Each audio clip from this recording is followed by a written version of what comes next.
사모하는 백성들에게 하나님께서 영광의 문을 여시고 새 은혜를 부어주실 줄 믿습니다. 오늘도 풍성한 하나님의 사랑하심이 여러분과 함께 하시길 주님의 이름으로 축원합니다. 서울대학교 생활과학대학 소비자학과 교수로 계신 김난도 교수님과 그 제자들 그리고 또 함께하는 석학들이 해마다 새해가 되기 전에 다음 해 트렌드에 대해서 사회의 흐름을 예견하는 책을 써냈습니다. 트렌드 코리아 시리즈입니다. 벌써 책이 출판된 지 10수년이 되었다고 하더라고요. 저는 작년부터 이 책을 알게 되어서 읽고 있는데 참 재밌습니다. 내년을 예견한 트렌드 코리아 2025가 지난 10월 달에 출판됐습니다. 트렌드라고 하는 것은 사상이나 행동 또는 어떤 현상에서 나타나는 일정한 방향, 흐름을 의미합니다. 사람들의 행동하는 방식, 상황이 전반적으로 발전하거나 이렇게 나아가는 방향. 우리말로 따진다라고 하면 동향 혹은 경향, 추세. 조금 쉽게 이야기하면 조금 협소한 느낌은 있지만 유행이라고 하는 단어도 어느 정도는 설명이 될 수 있을 수 있습니다. 트렌드 코리아 2025에서 10가지의 주제를 가지고 내년도 2025년도 우리나라 추세, 흐름, 방향성을 그려보고 있습니다. 그중 6번째 주제에 그라데이션 K라고 하는 단어가 있습니다. 먼저 그라데이션이 뭐냐면 그림, 사진, 인쇄물 따위의 밝음과 어둠 부분에서 서로 변화되어 가는 농도의 단계, 어떤 색조, 명암, 질감을 단계적으로 다른 색조와 명암, 질감으로 바꾸어가는 예술 기법을 말합니다. 이 그라데이션을 통해서 공간, 거리, 분위기, 부피, 곡선, 곡면 등을 표현할 수 있습니다. 아침부터 또 뭔 소리 조금 쉽게 저도 읽어도 모르겠어요. 예를 들면 저녁의 서쪽 하늘에 떨어지는 태양을 보면서 우리는 노을이라고 합니다. 그죠? 자, 그럼 떨어지는 노을은 무슨 색깔입니까? 쉽게 사람들이 이렇게 이야기합니다. 붉게 물든 저녁 노을. 그럼 노을은 붉은색입니까? 글쎄요. 누군가의 눈에는 주황색으로도 보이고 또 다시 보면 노란색 빛도 보입니다. 또 붉다고 하는 것도 다 달라요. 진한 붉음이 있고 좀 옅은 붉음이 있고 느낌이 다릅니다. 또 공간에 따라서도 달라요.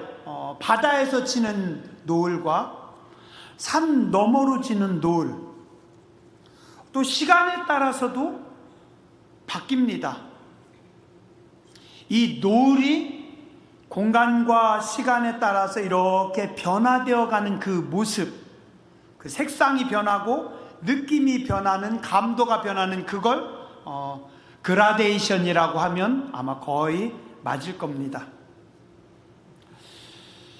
우리는 사물을 바라볼 때 보통은 그렇다, 아니다, 이분법적인 사고로 판단하는 것이 많습니다. 자, 그런데 이제는 기다, 아니다가 아니라 그라데이션의 개념으로 이해할 필요가 있다라는 겁니다. 길 수도 있고 아닐 수도 있고 기다고 하니까 좀 그렇나요? 그럴 수도 있고 아닐 수도 있고 컴퓨터를 보면 컴퓨터는 단순하다고 합니다. 컴퓨터는 0과 1이라고 하는 두 숫자로 움직입니다. 수많은 경우의 수와 상황도 컴퓨터는 0과 1로 단순화시킵니다. 그래서 명료하게 답을 내어 줍니다. 그러나 우리 인생은, 우리가 사는 사회를 구성하는 우리의 인간관계는 0과 1만이 존재하는 것이 아니라 이 0과 1 사이에 수없이 많은 지점이 있고 또 엄청나게 많은 숫자가 존재할 수 있다라는 겁니다. 몇 년 전에 우리 그런 적이 있었죠. 일본과 무역 갈등이 심해져서 무역 전쟁이라고 하는 표현도 나온 적이 있습니다. 그때 언론에서 참 많이 설명해 준 말들 중에 순도 99.9999 혹은 순도 99.99999 어떻나요? 좀 무지한 제가 들을 때는 똑같은 거 아니야? 그거나 99.9999하고 99.99999하고 우리는 모르겠어요. 그런데 초정밀 기술에서는 이 순도 0.00001이 차이가 크다고 해요. 그래서 그 작은 차이로 인해서 합격이 될 수도 있고 또 허용이 안 될 수도 있고, 자, 이렇듯이 숫자, 빛깔, 온도는 단순히 0과 1 사이에도 엄청나게 많은 간극이 있고 또 경우의 수가 존재하고 있습니다.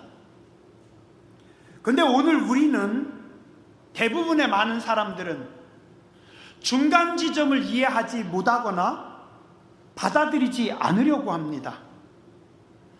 흑과 백의 논리를 가지고 혹은 보수와 진보라고 하는 어떤 틀을 가지고 봅니다. 중간에 어느 지점은 없습니다. 누군가 중간을 이야기하면 회색인간 취급합니다. 혹시 너 변절자냐? 배신자, 혹은 양다리, 어떤 경우는 박쥐의 프레임을 씌워서 매도합니다. 그럴까요? 또한 대다수 많은 사람들이 발전과 변화를 수용하지 못합니다. 그냥 그대로, 이대로 내가 가지고 있는 사고의 틀, 내가 보고 있는 관점, 나는 바꿀 수가 없답니다. 근데 아니라는 거예요. 그라데이션의 시선으로 보고 이해하고 받아들여야 된다는 겁니다. 우리는 이제 단일 민족이 아닙니다. 제가 어릴 적에 우리는 백의 민족이라고 배웠습니다. 아니에요. 백의 민족도 아니고 단일 민족도 아니고, 이제는 다문화를 이해해야 되고 받아들여야 되고, 사람 관계도 사람도 그라데이션이 필요하답니다. 회사에서 외국인과 함께 식사하고 서로의 문화를 존경하고 존중하고 함께 손잡고 같이 가야 됩니다. 문화 그라데이션을 인정해야 되고 또한 시장 그라데이션도 받아들여야 됩니다. 글로벌 유동성을 수용해야 되고 그래야만 우리가 세계로 나아갈 수 있고, 이 그라데이션이 될 때 글로벌이라고 하는 단어를 수용할 수 있습니다. 저는 정치, 이념도 이제는 그라데이션 해야 된다라고 생각을 합니다. 근데 아직도 우리는 아버지와 아들이 정치를 논하면 위험해집니다. 그죠? 그래서 부자지간에도 정치를 논하면 안 되고 또 교회에서도 금기어라고 합니다. 왜 이래야 되죠? 말씀을 준비하면서 어떤 분의 글을 봤는데 아주 재미있는 표현이 있어서 제가 퍼왔습니다. 태양의 손길이 스쳐간 얼굴 명암이 그라데이션이다. 자, 다시요. 태양의 손길이 얼굴을 스쳐갑니다. 좀 많이 만져주면 검붉고 건강해 보이고, 조금 덜 만져주면 그냥 하얗고 뽀얀 피부이고, 그게 그라데이션이랍니다. 보면서 제가 떠오르는 문장이 떠올랐어요. 오늘의 나는, 지금의 내 모습은 하나님의 손길이 스쳐간 은혜의 그라데이션 아닐까.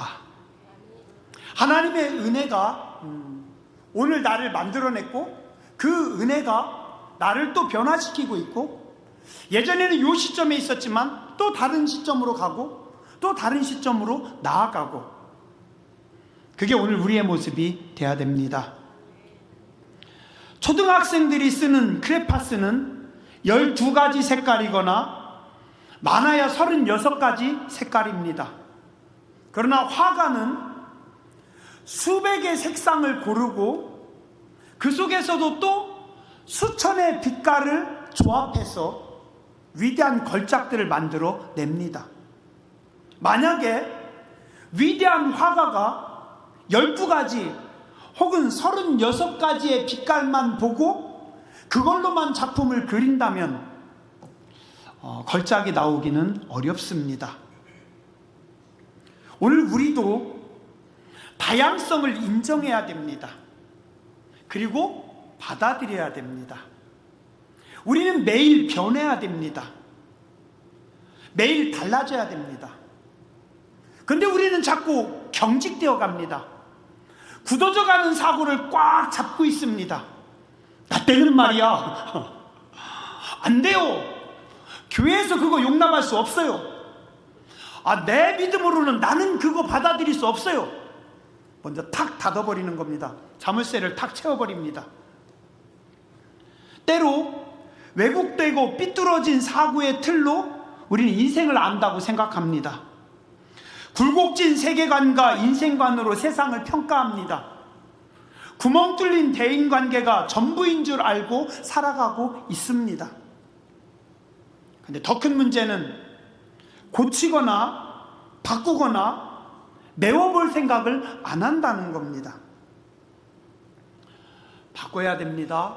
고쳐야 됩니다. 수용해야 됩니다.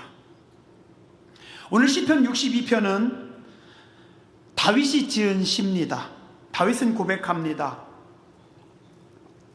1절에 나의 영혼이 잠잠히 하나님만 바라며 나의 구원이 그에게서 나오는도다. 위대한 믿음의 사람, 은혜의 사람 다윗의 신앙 고백이고 인생 고백입니다. 오늘 나의 영혼은 조용히 잠잠히 흔들리지 않고 하나님만 바라봅니다. 한번 이 말씀 우리가 조금만 더 눈을 조금 크게 뜨고 한번 봤으면 합니다. 여러분들이 눈을 조금만 더 크게 뜨고 한번 보시죠. 나의 영혼이 잠잠히 하나님을 바라며가 아니고 뭐라고요? 하나님만 바라며. 나의 영혼이 사람들도 바라보고 환경도 바라보고 이것저것 끼웃끼웃하다가 하나님 한번 쳐다보는 것이 아니라 나의 영혼은 하나님께로만 집중해서 하나님만 바라본다라는 겁니다. 오늘 이 다윗의 고백에서 중요한 것은 하나님만입니다. 만. 이 히브리어 원어에 보면 단어가 하나 그 사이에 들어갑니다. 아크라고 하는 단어입니다. 이 아크라고 하는 단어가 뭐냐면 오직, 참으로. 다윗은 시편 62편에서 오직, 참으로라고 하는 이 아크라고 하는 단어를 6번 씁니다. 6번. 하나님만이, 오직 그만이, 오직 하나님만이 나의 구원이십니다. 제가 궁금해서 영어 성경도 조금 살펴봤습니다. 영어 성경에는 God alone, 그리고 또 God only. alone 은 홀로, 하나님 홀로, 그 다음에 only는 하나님만, 하나님만이, 오직 하나님만이. 자, 그럼 이 말씀은 다윗이 고백합니다. 나의 영혼은 세상의 흔들림과 세상의 시끄러움에 좌지우지되지 않고 잠잠히 고요히 하나님만, 오직 그분만, 오직 하나님께 내 영혼이 집중합니다 라고 고백을 하는 겁니다. 오늘 이 자리에 나오신 여러분들 모두의 고백이 되시길 주님의 이름으로 축원합니다. 세상 사람들은 하나님만 바라보는 사람들을 조롱합니다. 성도들이 세상에 눈 감고 유혹에 귀맞고 살기 때문에 무식하고 편협하다고 손가락질합니다. 그럴까요? 성도들은 세상을 의지하지 않고 하나님만 바라보기 때문에 무지한가요? 아닙니다. 잠잠히 하나님만 바라본다라고 하는 것은 더 크신 위대하신 하나님을 기다리는 겁니다. 하나님만 바라보는 사람들은 무능함이 아니라 하늘의 능력을 힘입는 자들입니다. 하나님만 바라보는 사람들은 무지하지 않습니다. 왜요? 오히려 하늘의 지혜로 채우시기 때문입니다. 반대로 땅에 집중하고 사람들의 눈치를 살피고 열심히 부지런히 뛰는 사람들, 똑똑한 것 같은데 오히려 편협함과 어리석은 경우 더 많습니다. 스스로 많이 공부하고 많이 알고 지혜롭다고는 하지만 지나고 나서 보니 잘못된 지식이나 사상으로 무장했고 타인의 의도대로 휩쓸렸거나 선동당해 살아온 적이 많았습니다. 똑똑한 그들은 배신에 배신을 당하고 인생 노년에 이렇게 말합니다. 역시 머리 검은 짐승들은 믿을 게 못돼. 그렇게 얘기하더라고요. 오늘 우리는 하늘의 통찰력을 가지고 살아가는 사람들입니다. 세상 사람들은 모두 다 말합니다. 인류 역사상 가장 지혜로운 왕이 누구라고요? 솔로몬이라고. 맞습니다. 솔로몬은 40년간 나라를 통치한 위대한 왕이었습니다. 근데 솔로몬의 인생에는 끝에 열매가 약합니다. 솔로몬의 아버지 다윗은 어땠습니까? 그는 하나님만 바라봤던 사람입니다. 아들 솔로몬은 지혜의 대명사였고 아버지 다윗은 은혜의 대명사입니다. 다윗도 역시 40년 통치했습니다. 그런데 다윗의 40년 통치는 은혜의 열매가 풍성한 삶입니다. 이게 오늘 우리의 삶이 되어야 되고 성도의 삶입니다. 어떻게 가능하냐고요? 오늘 다윗은 세상이 아무리 시끄럽고 요동하고 난리가 나도 잠잠히 하나님만 바라봤기 때문입니다. 하나님은 잠잠히 하나님께 집중하는 사람들에게 하늘의 능력과 하늘의 지혜를 부어 주십니다. 오늘 3절과 4절에 보니 세상의 모습이 나옵니다. 넘어지는 담은 왜 세워놓습니까? 내 재산을 보호하기 위해서, 내 집을 보호하기 위해서, 도둑이 들어오지 못하기 위해서, 나를 보호하기 위해서 담을 쳤는데 그 담이 나에게 넘어져 버려요. 나를 보호하는 것이 아니라 오히려 나를 해칩니다. 넘어지는 담과 흔들리는 울타리가 견고해야 되는데 울타리가 막 흔들려요. 사람을 죽이려고 너희가 일제히 공격하기를 언제까지 하려느냐? 그들이 그를 그의 높은 자리에서 떨어뜨리기만 꾀하고. 사람들은 그래요. 나 외에 상대방은 좀 그곳에서 떨어졌으면 좋겠어요. 떨어지면 쌤통이에요. 어떻게든지 트집을 잡아서 이렇게든지 저렇게든지 떨어뜨려 놓고 밟아놓고 그 위에 내가 올라가야 좋아요. 누가요? 우리 인간이. 그들이 그를 그의 높은 자리에서 떨어뜨리기만 꾀하고 거짓을 즐겨하니 입으로는 축복이요 속으로는 저주로다. 많은 사람들이 살아가면서 입술로는 축복을 이야기하고 곱게 웃고 잘 이야기하는데 사실은 속에는 음흉함을 가지고 살아가는 경우가 참 많이 있습니다. 말씀의 구절을 보세요. 아 슬프도다. 사람은 입김이며 인생도 속임수니 저울에 달면 그들은 입김보다 가벼우리로다. 오늘 여러분의 인생의 무게가 궁금하신 분들은 나가서 한번 해보시기 바랍니다. 어떻게 해요?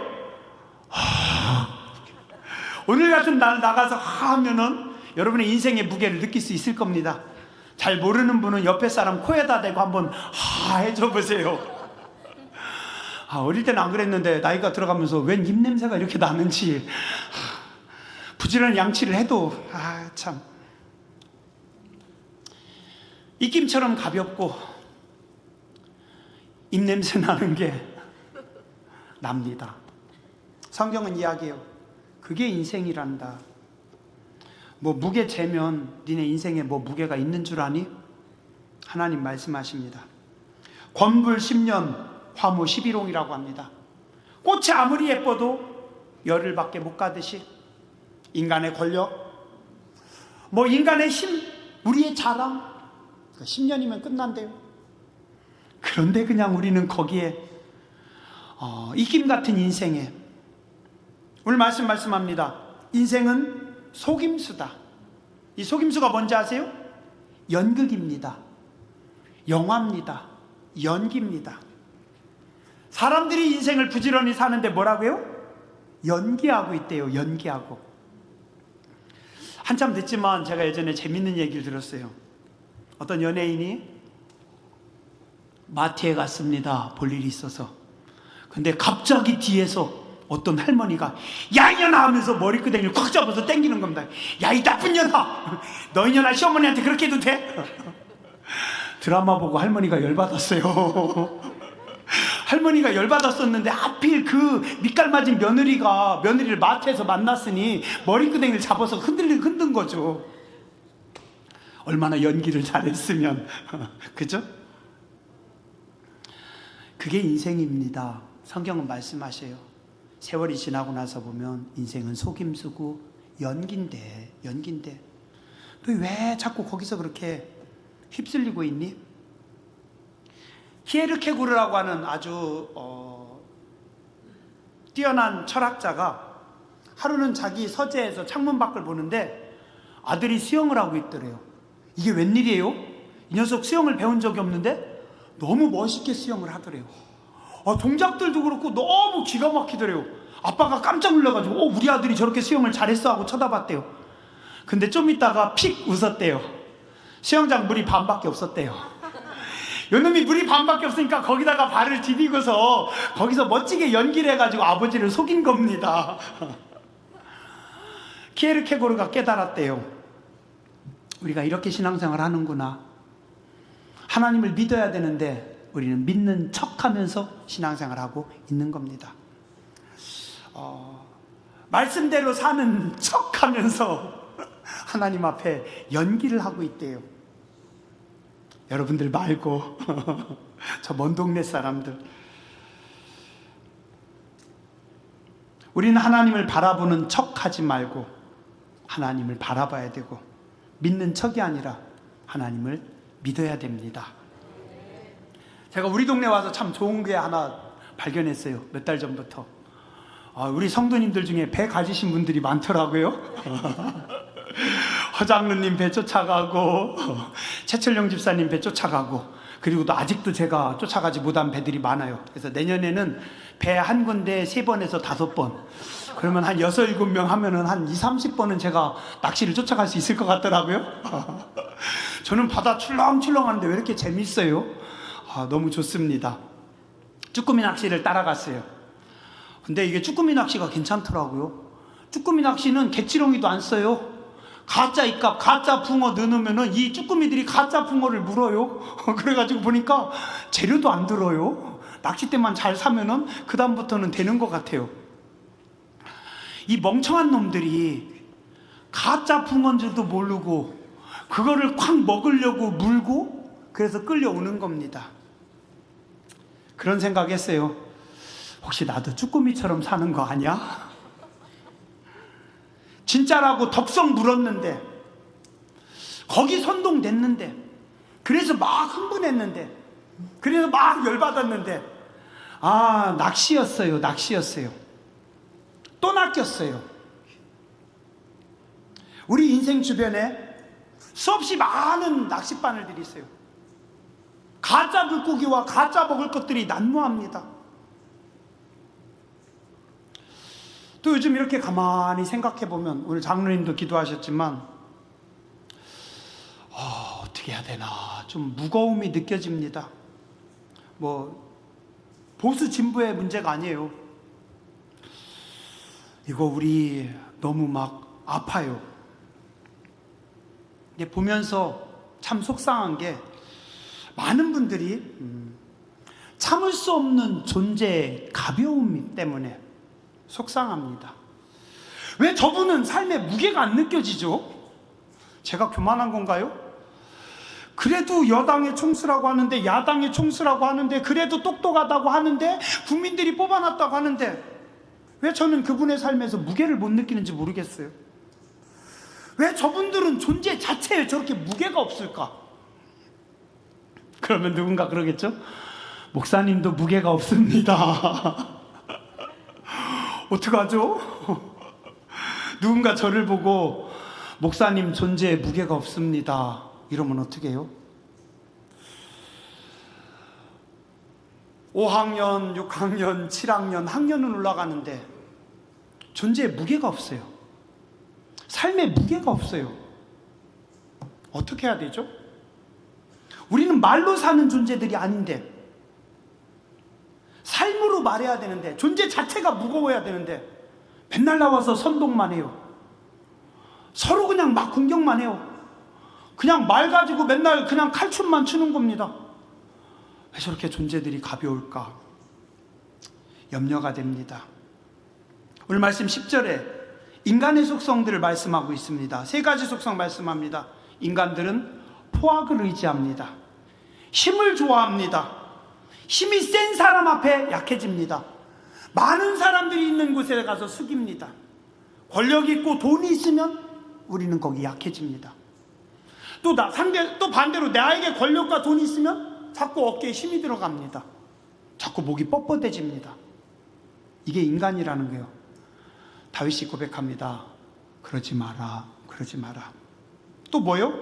탈취한 것으로 허망해지고, 내 건 줄 알았는데 내 게 아니에요. 뺏은 거예요. 너미 거였어요. 근데 그걸 내 거라고 생각하고 허망함 가운데 인생들이 살아가고 있다라는 겁니다. 하나님께서 주신 것만이 진짜입니다. 오늘 시편 61편 마지막 절에 다윗이 고백합니다. 이렇게 말합니다. 주의 인자함은 주께 속하오니 주께서 각 사람이 행한 대로 갚으심이니이다. 하나님이 주신 건 뭐예요? 하나님의 인자하심. 이게 뭐예요? 하나님의 은혜입니다. 은혜입니다. 허망한 것으로, 탈취한 것으로 허망해지지 말고, 재물이 늘어난다고 해가지고, 돈 좀 많아진다고 해가지고 교만해지지 말고, 그 돈 의지하지 말고 어떻게 하라고요? 잠잠히 하나님 바라볼 때 하나님이 주시는 인자함, 하나님이 주시는 은혜, 이걸로 너희 영혼이, 너희 존재 무게감을 가지고 좀 살아가라. 오늘 다윗을 통해서 하나님 우리에게 말씀하고 있습니다. 다윗도 실수가 많았어요. 문제가 많았어요. 그러나 잠잠히 하나님만 바라봅니다. 조용히 하나님만 의지합니다. 그래서 은혜로 삽니다. 솔로몬은 지혜로 살았지만 다윗은 은혜로 살았고, 하나님은 은혜로 사는 다윗의 인생을, 다윗에게 그 존재의 무거움을 주셨습니다. 오늘 여러분들이 하나님 보시기에 아름다운 무게가 있는 삶이 되시길 주의 이름으로 축원합니다. 기도하겠습니다.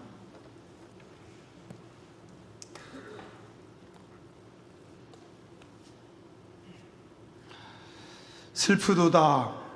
사람은 입김이며 인생도 속임수이니 저울에 달면 그들은 입김보다 가벼우리로다. 자비하신 하나님, 포악을 의지하지 말게 해주시고, 탈취한 것들로, 세상 것들로 허망해지지 말게 해주시고, 재물이 는다고 해서 마음 뺏기지 말게 해주시고, 잠잠히 하나님 바라보며 위로부터 부어주시는 주의 인자하심으로 우리의 인생에, 우리의 존재에 무게가 있는 삶이 되게 하여 주시옵소서. 우리나라 시끄럽고 혼란스럽고 많은 사람들이 정신없이 서로 비방하며 춤을 추고 있습니다. 저 불쌍히 여겨주시고, 우리가 고개 들어 하늘을 바라보게 해주시고, 한국교회가 깨어 기도하게 해주시고 세상을 품게 해주시고 사랑하게 해주시고 은혜로 덮게 하여 주시옵소서. 주님, 이 나라와 이 민족을 불쌍히 여겨주시고 은혜로 덮어주시고 은혜로 채워주시고 은혜로 고쳐주시옵소서. 거룩하신 주님 예수님의 이름으로 간절히 기도드렸습니다. 아멘.